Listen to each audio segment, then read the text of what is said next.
Hello and welcome to Filmmaking Actually with Cora Linda.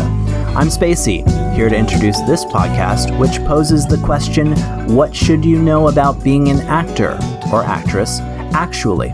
Cora recently interviewed an award-winning actress who knows quite a bit about this subject, Merri Jameson.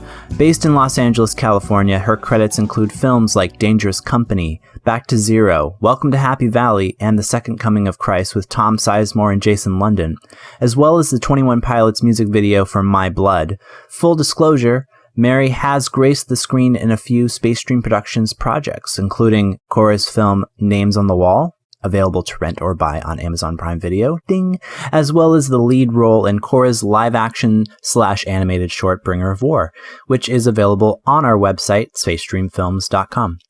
The idea and challenge of acting, to take a character and turn it into something personal, to make people believe you are that character and take them on a journey, is something at which Merri excels at and then some. So if you want to learn the ins and outs and ups and downs of being an actor or actress from someone with a wealth of knowledge and experience, you've come to the right place. So enjoy.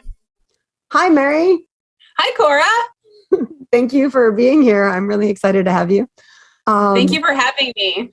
I'm going to start dark. What is your least favorite part of acting? But then what do you do about it? Oh, my least favorite part of acting is most likely going to be the audition process, to be honest with you, because it is the most stressful thing that you can go through. And part of that is just because there's like a limited amount that you can actually control in the audition process, right? You can be as prepared as you possibly can. You can know that character inside and out, but really, ultimately, it comes down to whether or not they like you.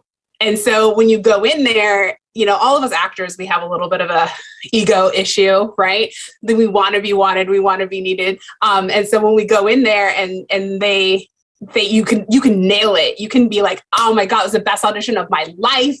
And then the first words out of their mouth are like, you're too Midwestern, or you're too of this nationality, or you're too short, or you're too fat, as we all of us women love to hear. Or even some of my friends, too skinny, you know? It's like there's so many things that are out of your actual control and things that, you know, have nothing to do with your acting, which is the thing that really makes me angry, is that when you go in and you think that as an actor, this audition should be about your acting ability, and it actually really half the time comes down to what you look like. And so I think that's the thing I hate most about acting, is it's not all about acting. And what do I do about it? Honestly, you just have to realize that you went in as prepared as possible. And again, there are so many things that are out of your control, and you can't let it get to you. You can't let it be like, well, I'm not good enough, because that's 9 times out of 10 not what it was.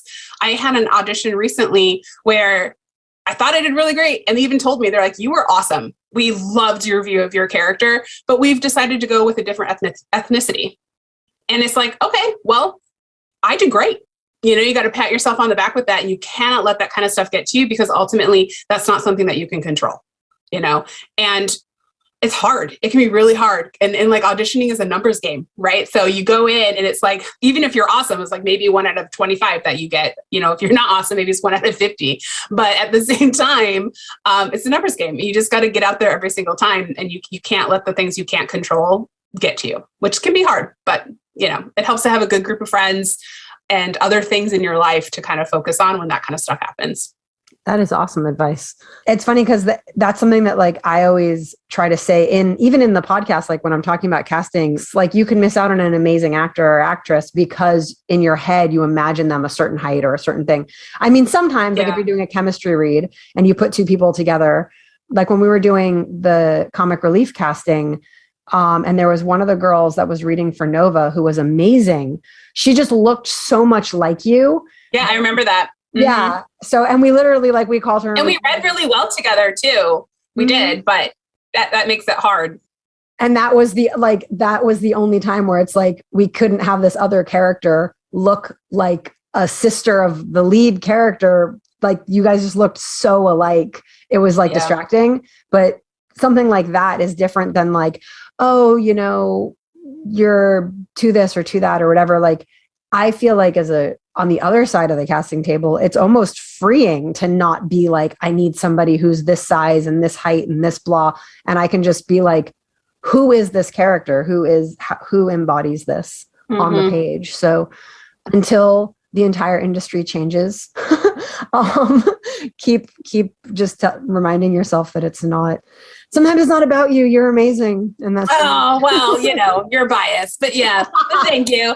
I mean, yeah. And I do love watching shows that have people of all different, sizes and races, especially women, right? Like so many times, I feel like just like any other industry, so many like men have been the forefront as far as like race and stuff, but women a lot of times have still been a certain size or a certain color or a certain, whatever. And more, I feel like we're starting to see, like, actually, because I was thinking about when we were talking about doing this, I was looking at some of the commercials I was watching recently, and I am starting to see women of different sizes and races all kind of like mixed in, which is great. There's a show called Resident Alien on Sci-Fi. It's like one of my favorites, got Alan Tudyk in it. He's just like so ridiculously funny. But the lead girl in that is Native American, and she's not a size 0 tiny like little woman. She's gorgeous, but she's she's a woman, she's curvy and she's sexy and she owns it. And I love seeing her in that role because she's the lead in the show and she looks amazing and she's a fantastic actress. And I love Sci-Fi for doing that. I was like, yes, you go Sci-Fi. That's amazing. And actually a lot of women in that show, I think there's like one actually like what you would think of Hollywood. Not that I want to, shame anyone who's gorgeous. I think they should also get a chance of doing as much work as possible, but let's mix it up, Like, let's not create, eating disorders just so that we can get parts in shows. Yes. Oh gosh. Yes. I'm all for that. I'm like, yes. I don't care. I'm like, are you a good actress or actor? Do you look like the part? Does this tell the story? Great. Those are the qualifications. Yeah. And that's why I love working for you. It's I know that's never going to come into play, no matter how bad how many like cookies I've eaten. You're always willing to be like, I don't care. Let's just do this part thing. So it's awesome. And I think part of that too is working with a female director. Again, not to shame the men, but a lot of times, we have a very narrow-minded way of like how they want things to look. And you as a woman can appreciate the fact that we all are going up and down and changing in life and all that fun stuff. And you can oftentimes look beyond that, because you've had your own struggles like all women have. I was going to say, we met when I was acting, like the very little window of time. And I remember going through the casting calls and I would look for things in my age bracket. And then I would just look at anything because I was acting for fun. It wasn't like a thing. So I'd submit to whatever I could fit. But the amount of bikini body, beach babe as the character description, like bikini ready, beach ready, model pretty. Yeah. I saw that from the other side. And it really like, I'd always worked in production. And then I was like, oh, I'll do some acting. And then I was like, damn. Like, what? And I've lost weight just because reasons, but I was definitely even curvier then. But then like the characters were very specific to like a certain type. Yeah. And it was like, ugh. So I think, yes, anybody listening, remember that you can only do so much. And if you don't get it, either production needs to work on themselves and do better about how they're casting, or and you don't want to work for those people anyway. Exactly. On the other side of all this, just to balance, what is your favorite acting moment, memory thing that has happened to you so far? So my absolute favorite thing that I've been able to do was my very first feature film that I ever got cast in. And that was working for a director named Tony Goss, who actually has the same kind of idea that you do, that like women and men, he doesn't care. He doesn't care what you look like or if you're the right person for it, he will put you in there. And I got the lead in his film, and it was about horses and family. And like I'm from a family in Wisconsin, and like I've showed horses my whole life. And so the fact that my first feature film, I got to fly, I was flown to New York And we filmed on a farm in like upstate New York, and I got to ride horses every single day. And we had like a full-on film production. And it was like, oh my God, I've made it. I am in Hollywood. Like I got paid, multiple thousands of dollars to be on set. And it was like just the most amazing experience. And like every night, like you see these crazy stars and like we ate amazing food. And it was just made me like, it was the kind of production that I wanted to be on forever, right? Like everyone felt like a family. Everyone worked really hard because it was still an indie film. It was still a small production, but it was still like a full production. And then we sold it and it went all around the world. It's crazy to see. It's like in Turkey and China. And I actually got fan mail from little girls in Australia, which was crazy. And so like, it was really like my first glimpse into like real productions and stuff. And the fact that it was like involved with horses and it felt really real. And it's kind of been one of the motivating factors for me ever since, because I was like, this was awesome. We're going to keep doing this. So good things can happen in this industry. And I've made friends for life. Like Tony, the director, has put me in other things, but also we just spent my birthday together at Disneyland as part of like Club 33, which was insane. And it was just, so yeah, it was a great experience. And just, good, like I said, good things can happen in this industry. Lots of great things happen. As long as you find like-minded people, and it's just, it can be wonderful. It can be life-changing. So I remember that. That's the one that premiered at Warner Brothers, right? Like, yeah, we premiered at Warner Brothers. Yes. Oh yeah, you went. That's right. Yeah. You met my family. That's right. I remember that. My mom to this day is like, I love that Cora girl. She's so wonderful. So your mom. Forgot about that. Yeah.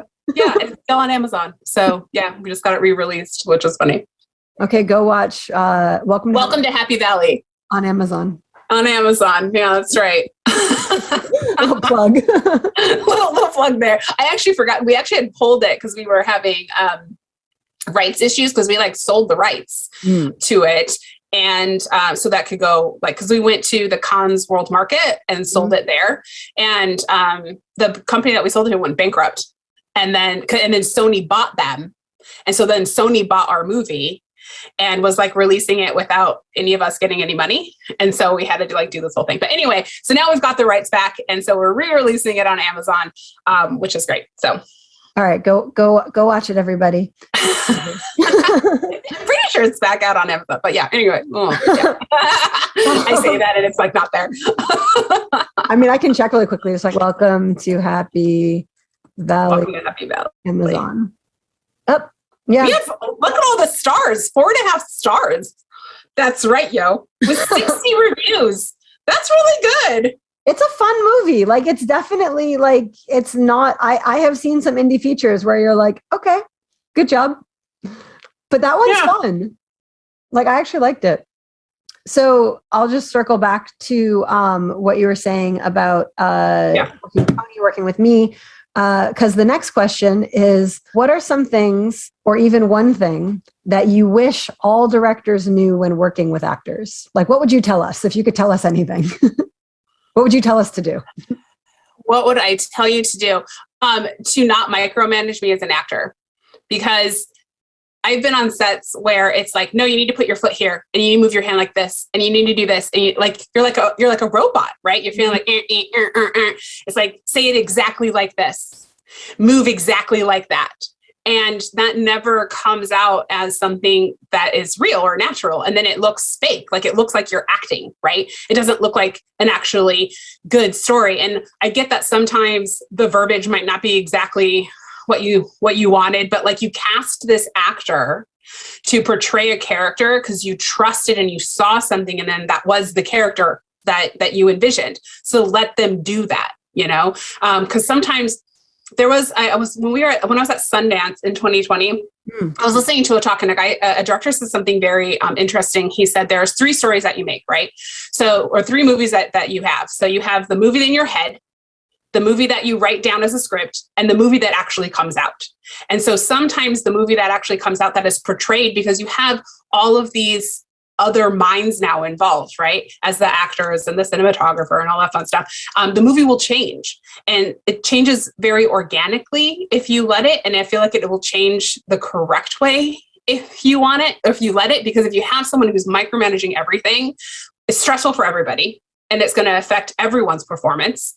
But then also you're not going to get a real performance out of your actor. You're going to get a robot, and it is never going to be as effective as something that you would have had you just allowed them to create the character on their own. Right. And I will say, for clarity's sake of people who haven't directed, and because I have worked with you on several projects, there's a difference between giving a note or giving direction and like giving a line, like telling them, say it like this, and then you say it and you just want them to echo you, or like, exactly. That's what I mean. I mean, obviously as an actor, I always want to know, I want to have the notes. Like one director I worked with, we would do something and then he'd be like, okay, cut, let's do it again. I'd be like, okay, so notes, like, what do you want me to change? And be like, no, same thing, just better. Better how, right? So there's definitely two ends of the spectrum, right? There's the director that gives you absolutely no direction, but makes you do it 1,000 times so you don't know exactly what you're doing wrong. And then there's the other note where like the director micromanage every little single thing that you do, you know? So there is a happy balance in between for sure, but same thing, only better does not help me, you know? We're going to be here all day if you're going to same thing, only better. Right. So then you're like, well, I'm just going to keep doing the same thing, you know, like whatever, tell me to change it. I'm going to keep doing it. So there's definitely spectrums or like different ranges there. So for sure. It's like telling a graphic designer, I like it, but can we use a different font? Yeah, exactly. Yeah. I got nothing. Yeah. Which one of these 75 billion fonts would you make? Yeah. Exactly. So yeah. It's always fun. Always fun. Same thing, only better. Yeah. Same thing, only better. Okay. You mentioned like the script phase a little bit. What are some things, or even one thing, you wish all writers knew when writing for actors? When it happens in your head is not the same way it's going to come out of a stranger's mouth.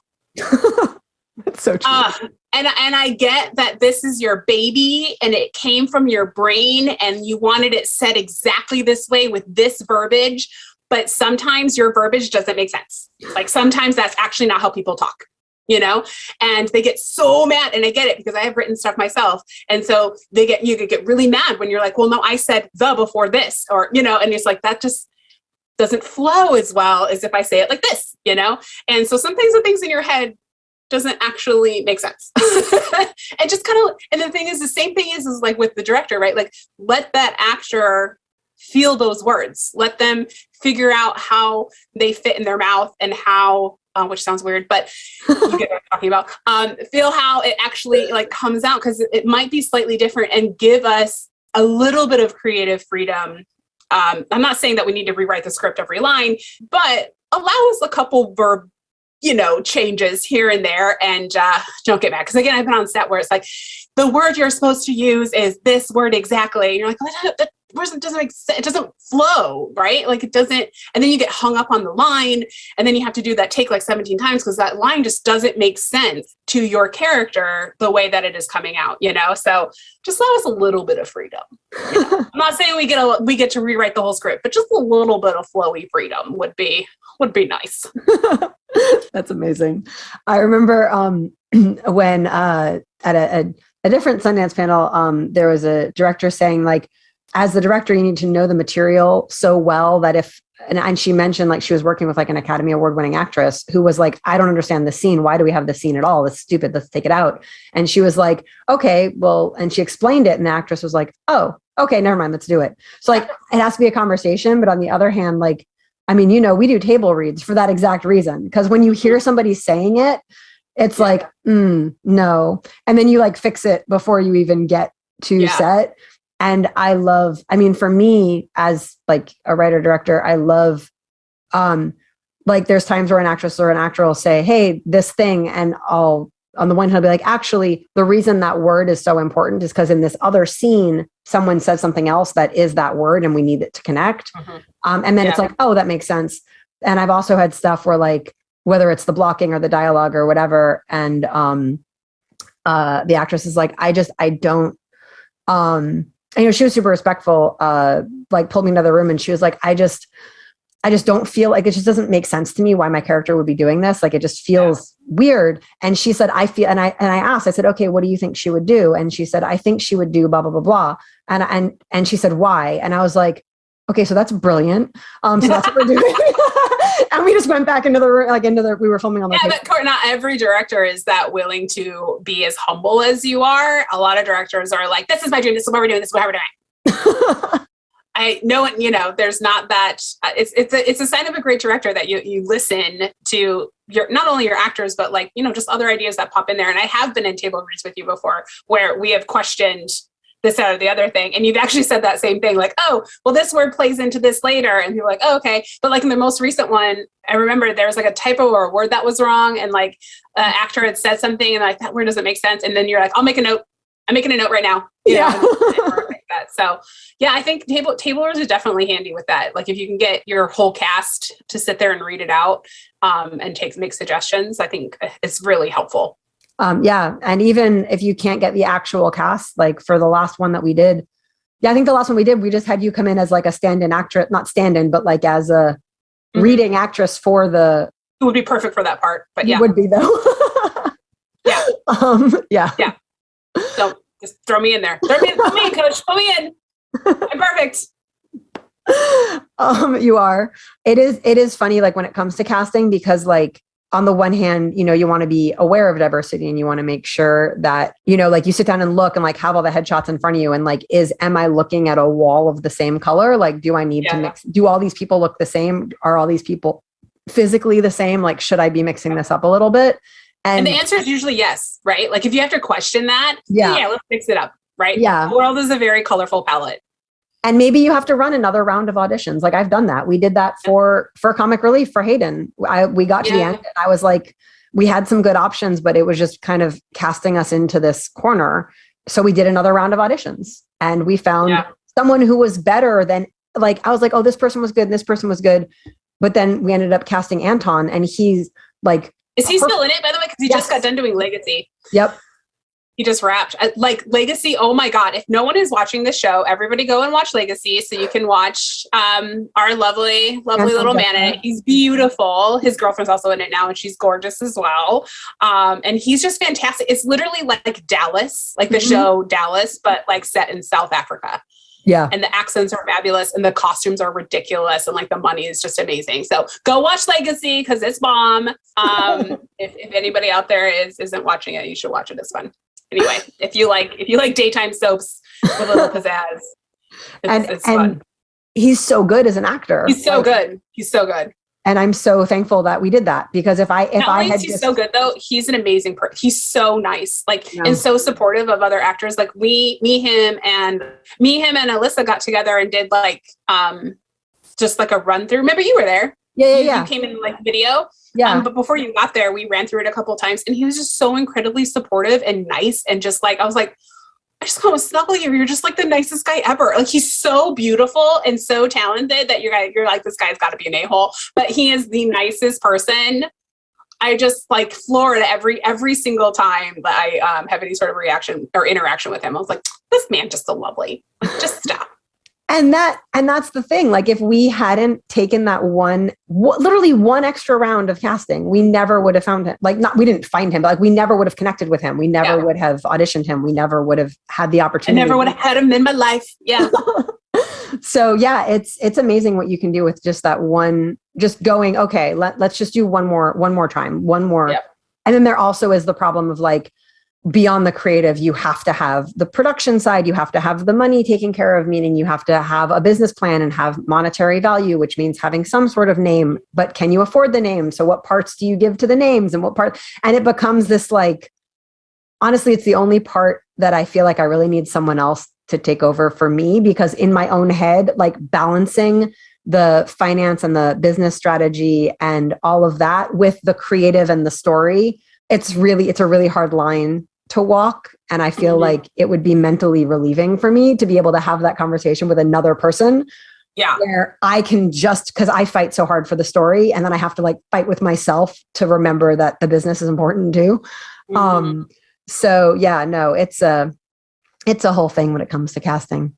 But back to my questions. So what are some things or one thing or at least 5 things that pretty much every actor should know about the filmmaking world? Like etiquette or rehearsals or auditions or prep or reading, or like what parts you like, anything, like what are, if you could like do a Cliff Notes 2-minute TED Talk to actors about the most important things to know about in this industry, what would those be?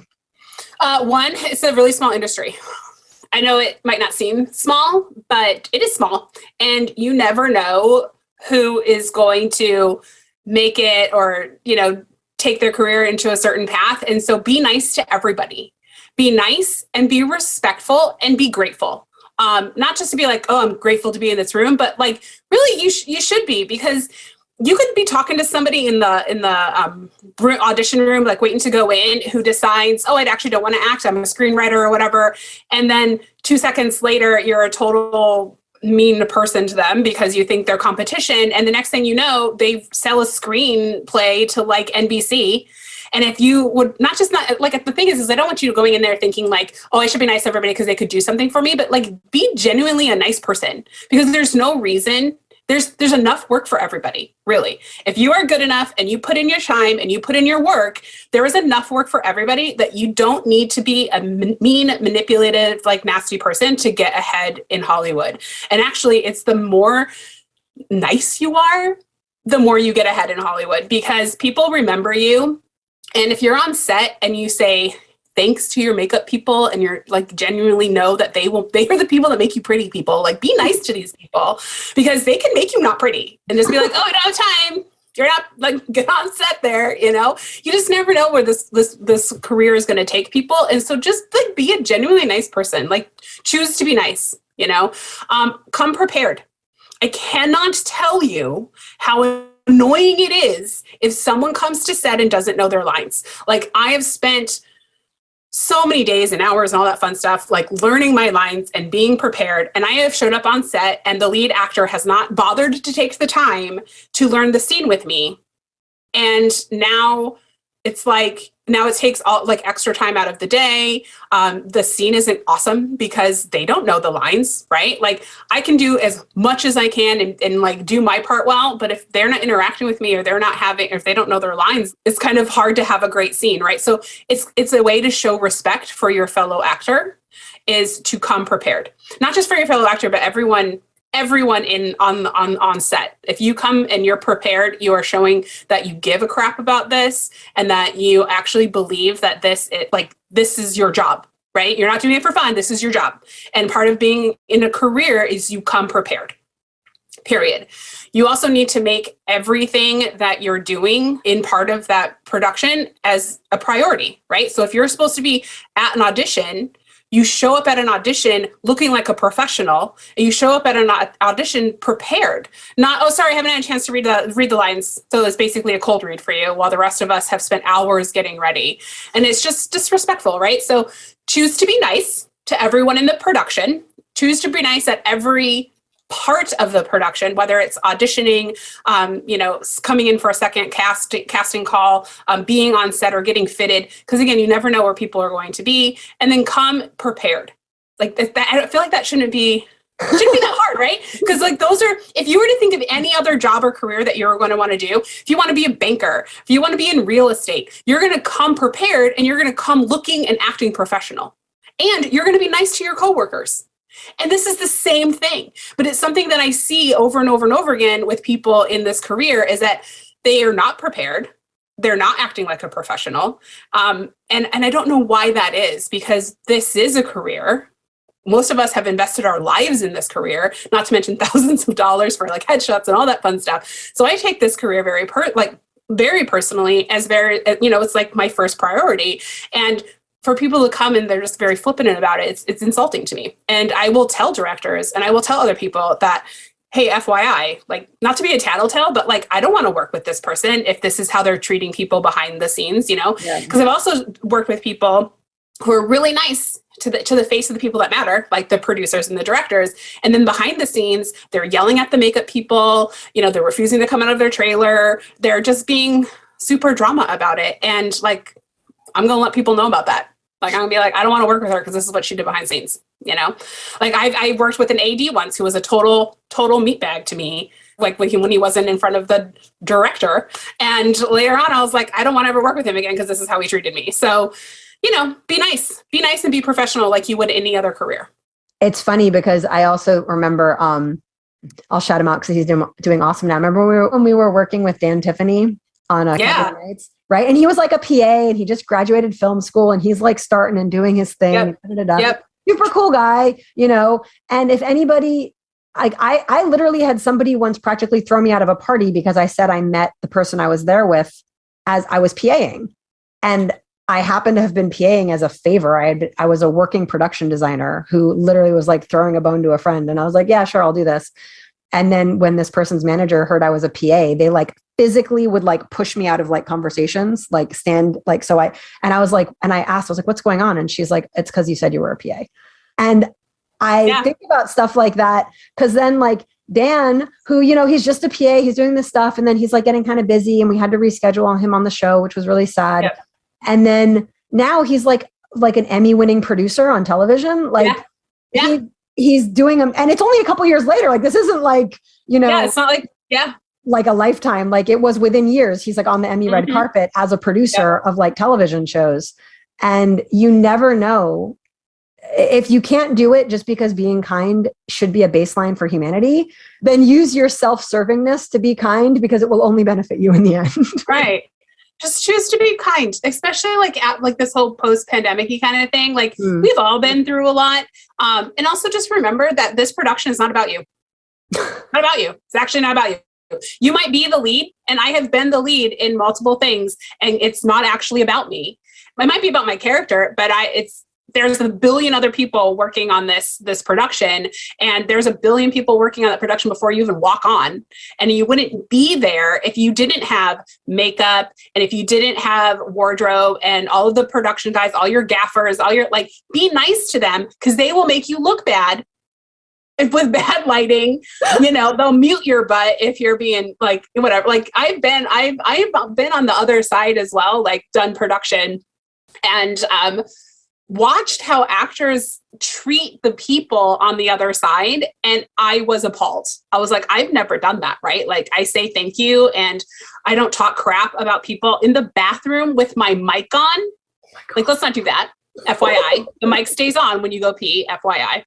Unless you're smart enough, you can actually remind your mic guy to undo it. But if your mic guy doesn't, so this is actually a great example of this. So I was on set with this one guy who was everything was about him, right? He was late for everything because he had all these other productions going on, blah, blah, blah. It's always about him.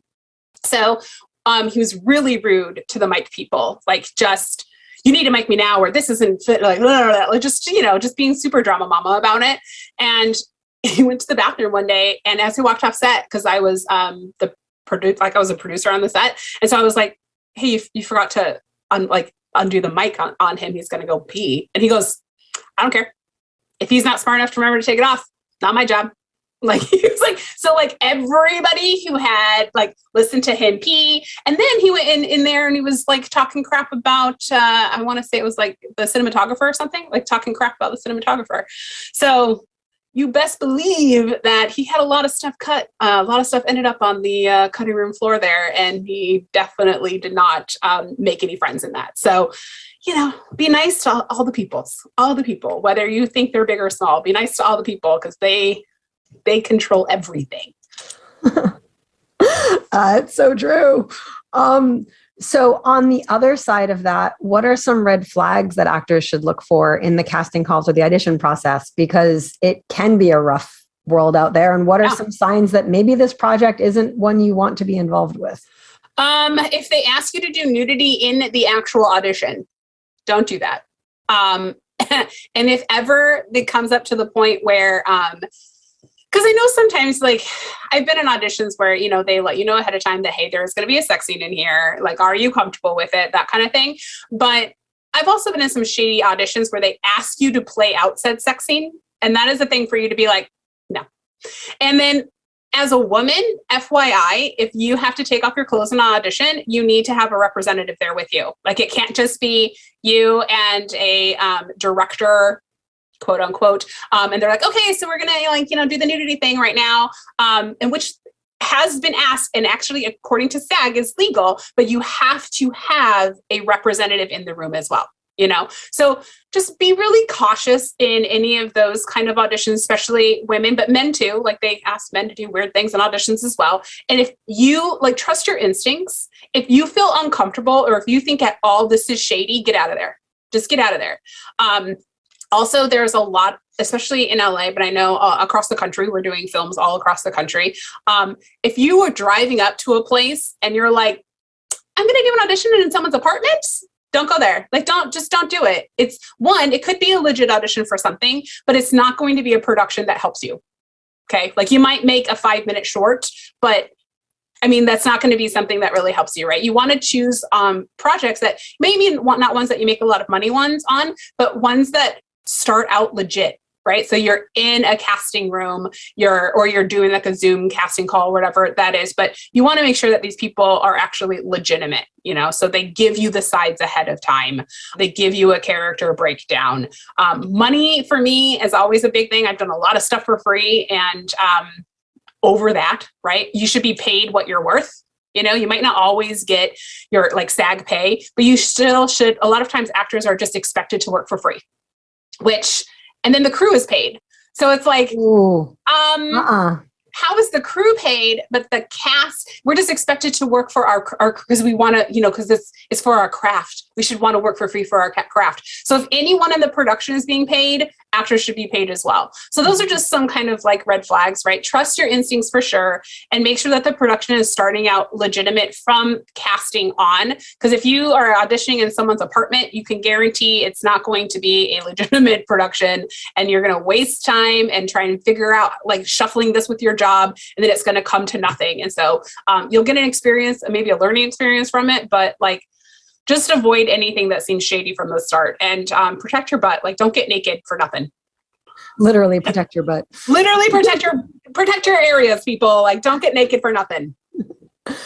We've definitely done 48 hours, or we're doing this little film challenge thing where nobody's getting, we're paying gas for doing IMDb credit, but but no one is getting paid. They also paid. know ahead of time that, hey, this is a 48-hour film project. Here's the breakdown of what a 48-hour film project is. Yeah. This is the reality of the situation that you're agreeing to come into at the beginning. Yeah. And that's very different than some of the projects that I have been when in my youth. We'll say it was in my youth. I definitely learned from that. My youth is when I first moved out to California. So have all of that information ahead of time. Know what you're auditioning for before you go and audition for it. Don't just say yes because they're oh, here's this casting. Get all the info up front. So I don't know if I ever told you this, but I actually auditioned for a topless scene once. I've done a dozen of them. I can't even. Yeah. No. But I don't think I even told you when it happened. So it was with this guy who apparently remembered me from working on Don John. And when I walked in, the casting assistant or whatever came to get me, and she's like, "Oh, the lead knows you." And I was like, "Wait, what?" And she was like, "Yeah." He was really excited that you're auditioning. And I was like, and I went in, and it was the star and me and the director and the network. It was a table of people. There was men and women and everybody. And for part of it, because it was almost like a chemistry read at that point. And they were like, "Would you be comfortable if we turn your cameras off with all of us here?" And they're like in the room, "Would you be comfortable doing this scene?" And I said yes, because I was I knew who the actor was, and I'd already worked with him. I knew enough to go okay, fine. And it's legitimate enough that you have the network there, and they said they turned the camera off. Yeah. That's a big deal. Yeah. And flip side, I went on one of these random LA casting auditions, and I get to the audition, and it's a guy's apartment, and there's nobody there but him with his camera. And it was it was an art piece, and he legit wanted me to get naked. Yeah, no. I said no. I actually went and auditioned in Van Nuys. Heads up, people, lots of porn is done in Van Nuys. So if you're getting an audition on Van Nuys, go, but just know it might be something porny. And I went, and it was at an actual casting thing. And then they did not give the sides ahead of time, which made me already what is going on? And so they're "Oh, your sides will be given when you get there." So I get there, of course, there's a room full of women, all beautiful women. And I'm reading the sides, and it's essentially a sex scene. And so I was like, I was curious. So I was like, no, I'll go in. And there's a lot of like moaning and like, and I go in and they're like, okay, so here's the deal. An alien has come down, and like they're describing this whole like alien scene, and they're like, and you decide that like, you know, he's so beautiful that you're gonna blah blah blah. And then I said, what network is this for? Because it said network jobs. So I was like, what network is this for? Yeah, it's one of those like whole HBO softcore porn things. And I was like, you guys should really put that in the posting. And they're like, well, we really feel like it makes people like not want to come. I was like, you think? I called my agent and I was like, what is happening here? He's like, well, that wasn't in the posting. I was like, next time, just don't send me to Van Nuys. Like, I just don't want to audition in Van Nuys anymore. Okay. So I was like, you know, respectfully, I'm going to decline, but I really appreciate you calling me in, especially because the place was full of these gorgeous women. So I was like, the fact that you called me in on par with these chicks, like, I'm going to say thanks, but I'm going to duck out gracefully and head that way. So yeah, I mean, they were really nice about it. And I think they had it happen a lot, but it's definitely, like I say, know before you go, man. Know before you go. It's one thing to make the like educated decision to go for that stuff. And if you want to go for that stuff, go for it, girl. You do you, boo. I don't care. But again, you should know what you're getting into before you get in there. Agreed. And that's it for part 1 of this conversation between Cora Linda and Merri Jameson. Please be sure to check out the next episode for the conclusion. Just so you know, we are on Patreon. That's at patreon.com/spacedreamfilms. You can continue the conversation there and get all kinds of access to all sorts of fun and amazing things for a very, very low price. Okay, that's it. Bye. You've been listening to Filmmaking Actually with Cora Linda, Space Dream Productions podcast. Subscribe to us on any or all the podcast platforms, but we especially recommend our sponsor, Anchor.